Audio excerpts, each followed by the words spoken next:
शान्ताकारं भुजगशयनं पद्मनाभं सुरेशं विश्वाधारं गगनसदृशं मेघवर्णं शुभाङ्गं लक्ष्मीकान्तं कमलनयनं योगभिर्ध्यानगम्यं वन्दे विष्णुं भवैकरं सर्वलोकैकनाथं।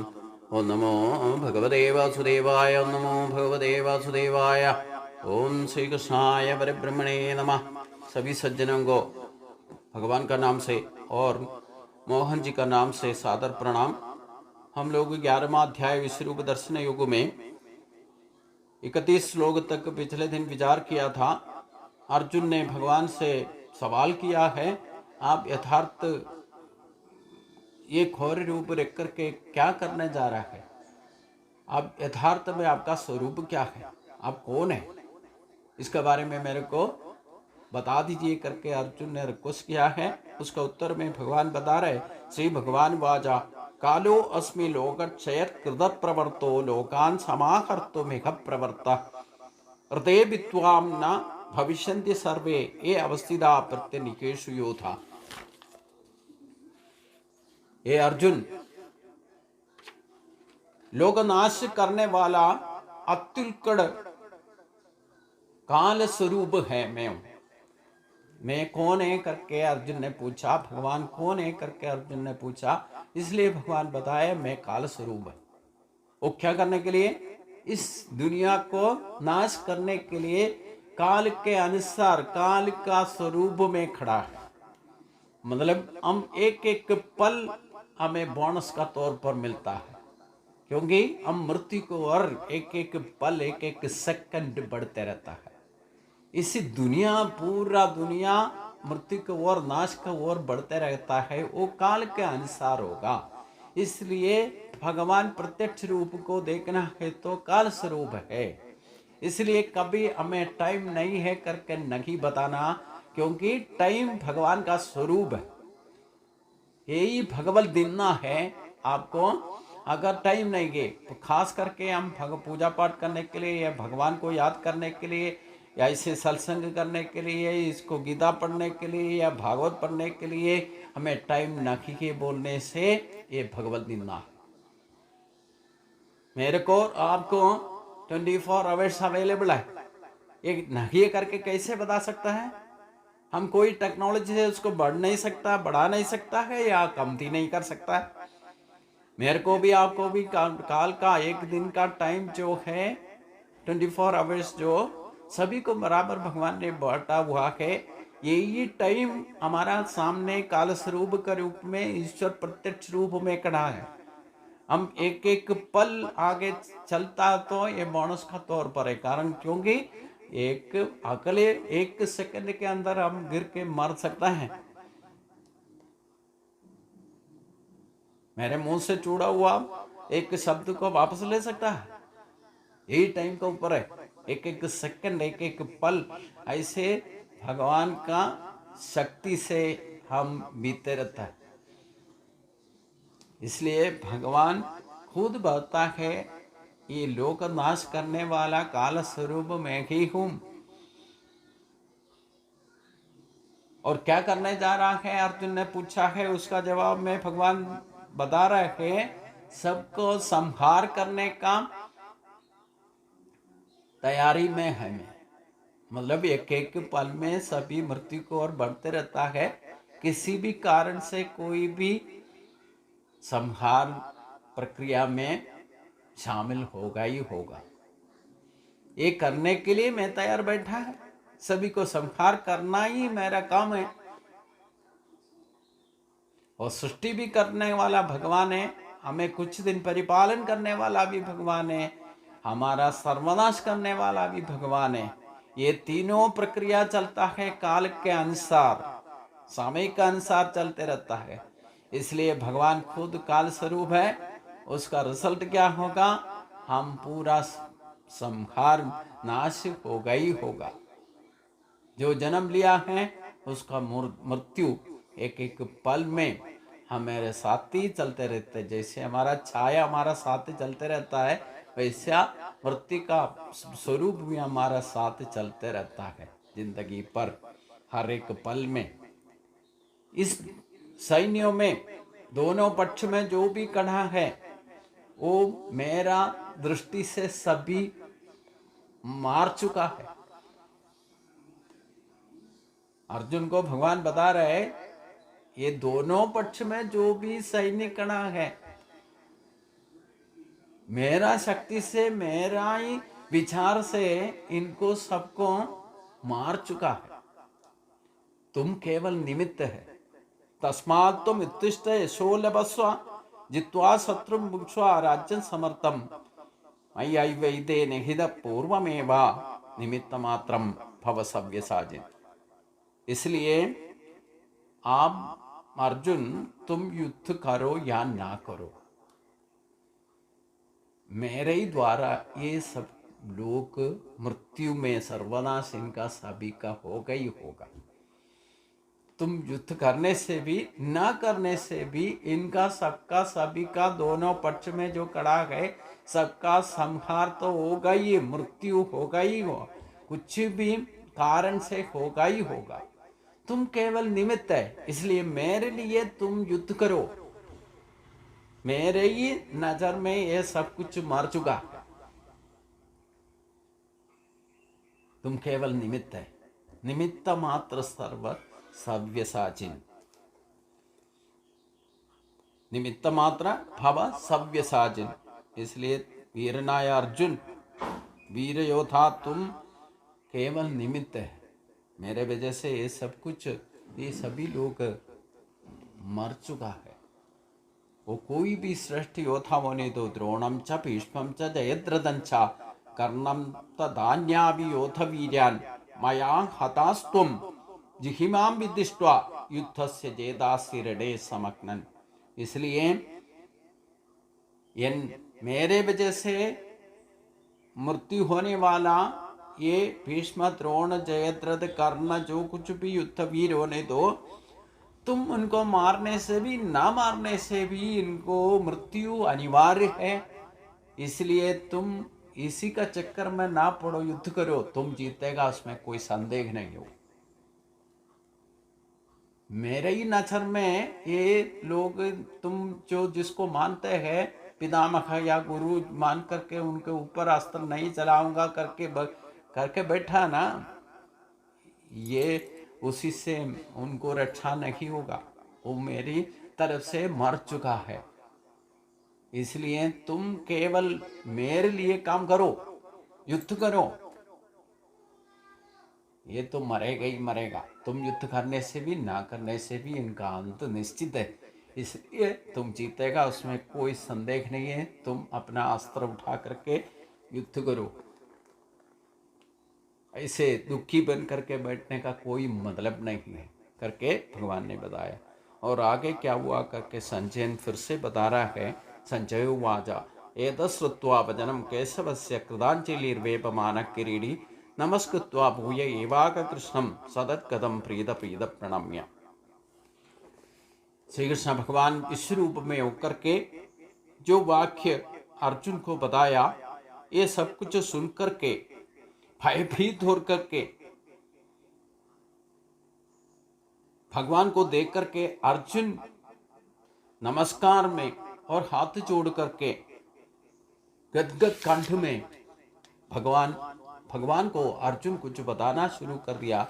इसको स्तोत्र के रूप में भगवान को स्तुति मानता है। अभी 36वें श्लोक से लेकर कुछ श्लोक तक अर्जुन भगवान को स्तुति करते हैं। ओम भयभीत होने पर भी यथार्थ भक्त भाव या ज्ञान दृष्टि से भगवान का बारे में या भगवान से जो कुछ भी जानकारी हमने अभी तक जो कुछ भी देखा है, मालूम किया है, भगवान श्री कृष्ण शरीर लेकर के साधारण मनुष्य जन्म में आया है करके सोचा हुआ अर्जुन को पूरा भगवान का बारे में जानकारी हुआ करके ये स्तुतियों से हमें मालूम पड़ेगा। यथार्थ भक्त से अंदर ही अंदर से जो निकलने वाला भगवान का बारे में महत्व महात्म्य जो भी है, वो भगवान को ठीक तरह से समझ करके स्तुति का रूप में, स्तोत्र का रूप में जो अपने आप कहना शुरू कर दिया, ये अपना अनुभव का तौर पर भगवान को साक्षात्कार रूप में जब हो जाता है, तभी तो ऐसे स्तुति अपने आप आना शुरू करते हैं।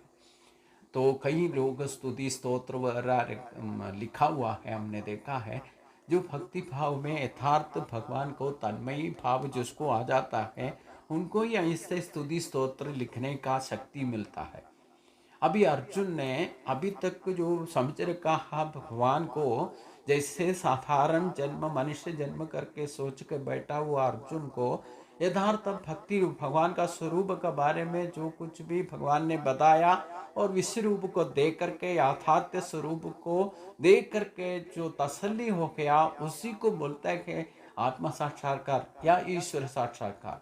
जो ईश्वर क्या है तन्मयी भाव में पता चल गया तो अंदर ही अंदर से जो स्तुति कीर्तन जो आ जाता है, उसी को यथार्थ भगवान को समझने का मतलब है। अभी अर्जुन क्या बताता है, अमटी तरह से सत्ता स्वरूप से इसको मंत्र का स्वरूप से उसको लेना चाहिए, क्योंकि अर्जुन का अंदर ही अंदर से निकलने वाला ये शब्द भगवान का यथार्थ महात्म्य या महत्व को, परमात्मा शक्ति को समझ करके अपना शब्द अक्षर ब्रह्म और शब्द ब्रह्म से मंत्र का स्वरूप में हमें बताता है। इसलिए इसको ठीक तरह से हम ध्यान करना चाहिए। भगवान का महत्व क्या कह करके अभी तक अर्जुन ने जो समझ रखा था उसका परे है पराशक्ति का प्रभाव और परमात्मा का प्रभाव करके अर्जुन को जैसे खुद को मालूम हो गया, यही अनुभव करते हैं, यही तन्मयी भाव करते हैं। इसी भाव हमें भक्ति से जब मिल जाएगा तभी हम भगवान का साक्षात्कार में पहुंच गया करके या ईश्वर प्राप्ति के लिए योग्य बन जाए करके हमें पता चल जाता है। इसलिए ऐसे पढ़ना नहीं है। इसी अर्जुन का स्तुति का भाग इसको ठीक तरह से समझ करके हमारे अंतर ही अंदर भगवान का स्वरूप को हम प्रतिष्ठा करना चाहिए। आत्मा स्वरूप में ये भगवान को बैठने का जगह देना, तभी हमें कभी भगवान को विश्वास करना ही नहीं पड़ेगा।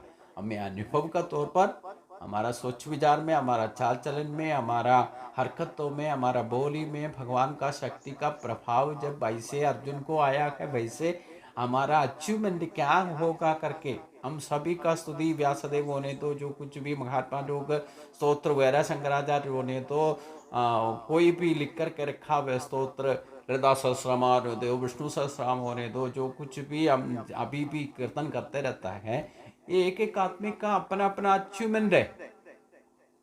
ये सब कुछ करने के बाद यथार्थ भक्ति से हमारा अचीवमेंट क्या है, भक्ति का तौर पर हम कैसे भगवान को ठीक तरह से मालूम कर दिया तो हमारा अंदर से ये शब्द आना चाहिए। इसी को बोलते हैं साक्षात्कार।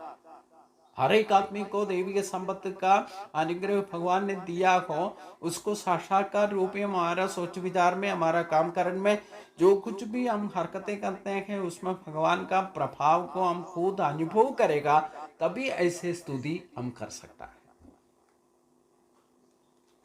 किताबों में लिखा हुआ बात को ठीक तरह से हम कितना बार पढ़ने से भी मालूम तभी पड़ेगा, हम हमारे अंदर से उसी शक्ति को अनुभव करेगा। अभी गीता को साक्षात्कार करने का मतलब क्या है, इसको मैं किताब में लिखा हुआ ऐसे बात आपको बताने से उसको आप लोग ठीक तरह से समझ नहीं पाएगा, लेकिन मेरा अनुभव तौर पर मेरे अंदर ही अंदर से निकलने वाला शब्दों से आपको थोड़ा और साधारण वाक्यों से शक्ति से प्रभाव को मैं समझाने का कोशिश कर रहा हूँ। यही मेरा अचीवमेंट है। गीता को पढ़ने के बाद भगवान को ठीक तरह से मेरा सोच विचार में, मेरा बोली में, मेरा काम करने में भगवान को अनुभव किया हुआ बातों को मैं आपको बताता हूँ। ऐसे किताबों में कई कुछ किताब में लिखा हुआ जो वाक्यार्थ बोलने से आपको ठीक तरह से समझने, मेरे को ही समझ नहीं आता, क्योंकि जब अनुभव नहीं करेगा तब तक उसको हम साक्षात्कार के रूप में नहीं मान सकते। तो अभी तक जो 10 अध्याय में अभी तक भगवान ने जो कुछ भी उपदेश दिया है, ये सब कुछ सुन करके अर्जुन भगवान का स्वरूप देखने का इच्छा रखा है, भगवान वो भी संपन्न करने के लिए दिव्य दृष्टि दे करके अर्जुन को यथार्थ स्वरूप को दिखा दिया।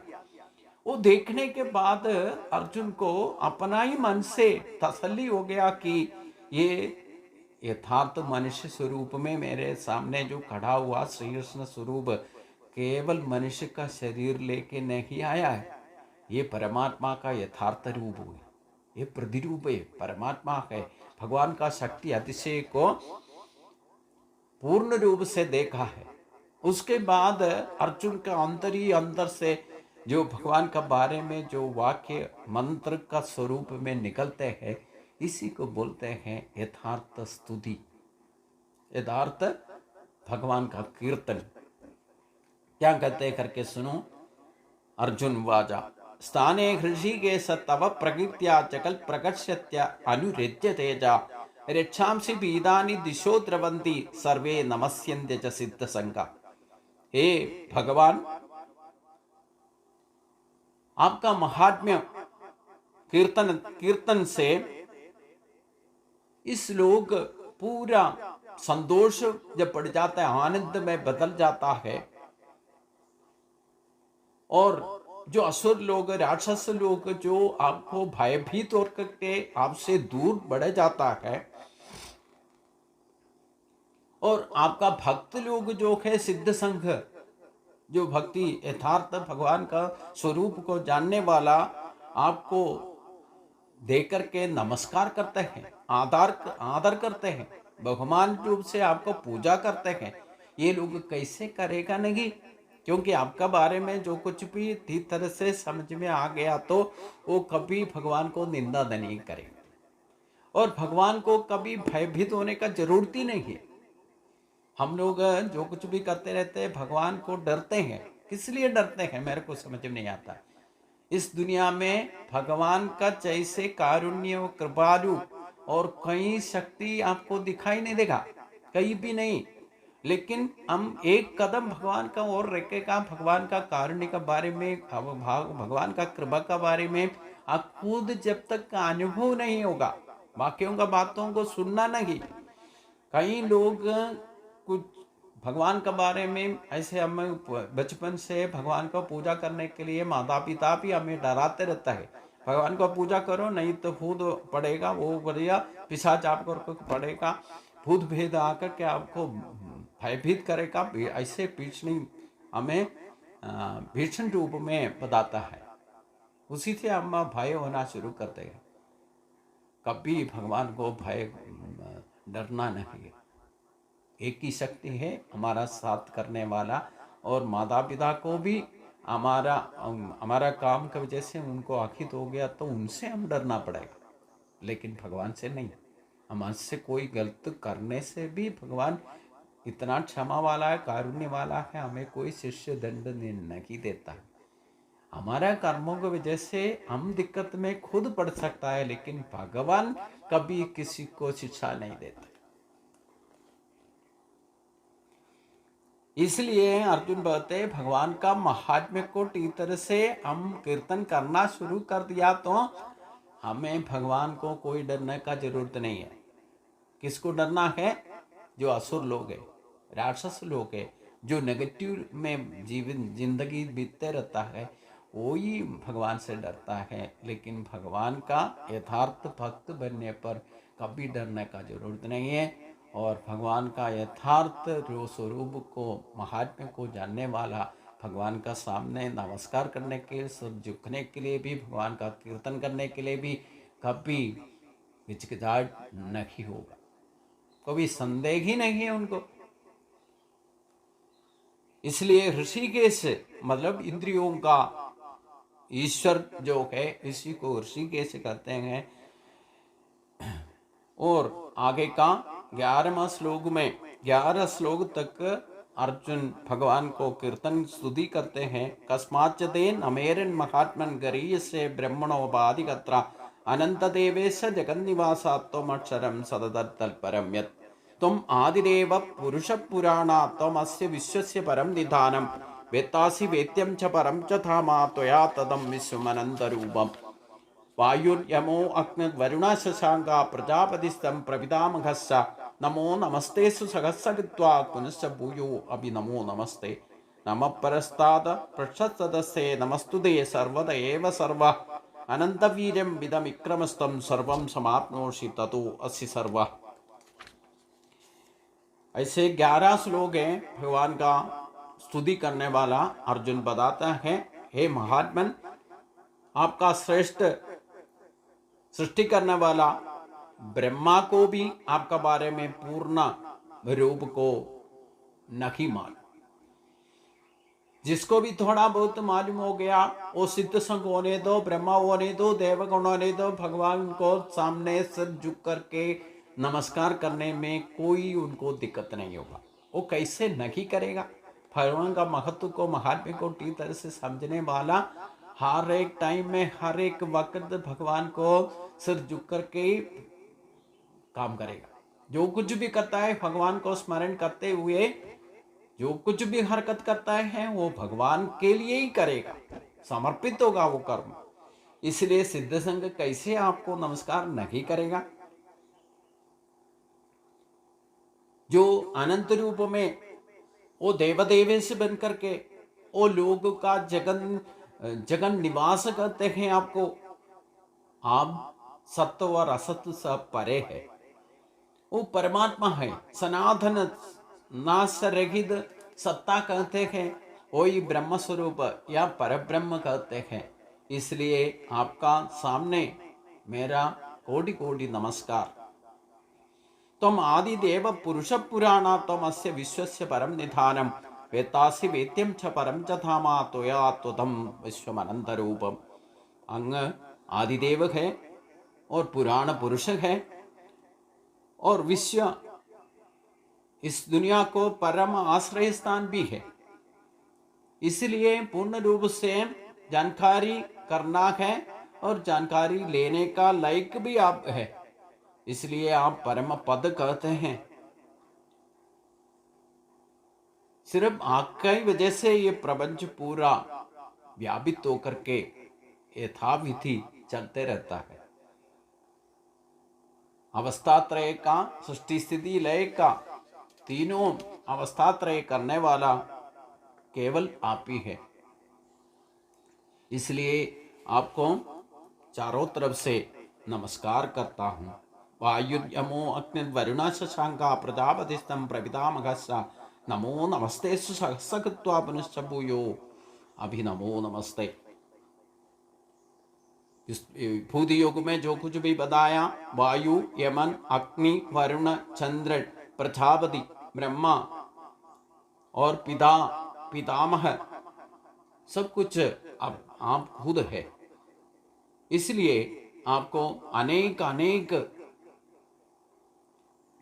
बार बार आपका चारों तरफ से नमस्कार करता हूं। विविध रूप से देवताराधन करने से भी वो एक ही तौर पर परमात्मा को ही आराधना करते हैं। इसलिए दुनिया में वेदांत बोलने से भी वो भगवान है। परमात्मा विविध उपाधिகள் बोधि के साथ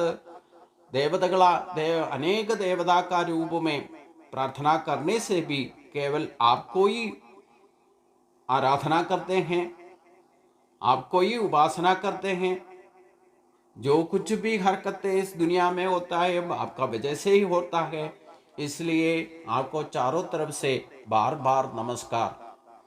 नमः परस्ताद पृष्ठतस्ते नमस्तुते सर्वद एव सर्वे अनंतवीर्यं विदमिक्रमस्तं सर्वे समाप्नोषि ततो असि सर्व। हे सर्वात्मन, आपका आगे पीछे और चारों तरफ से नमस्कार और नाशरहित वीर के साथ, अमित पराक्रम के साथ इस दुनिया को परिपालन करने वाला सर्वव्यापी आपको कोटि कोटि नमस्कार। ये नमस्कार करते हुए अर्जुन बार बार भगवान को नमस्कार कर रहे और स्तुति करते हुए आगे भी भगवान को 2-3 श्लोक में और स्तुति कर रहे हैं। वो अगले दिन हम सोचेंगे। सभी को नमस्कार।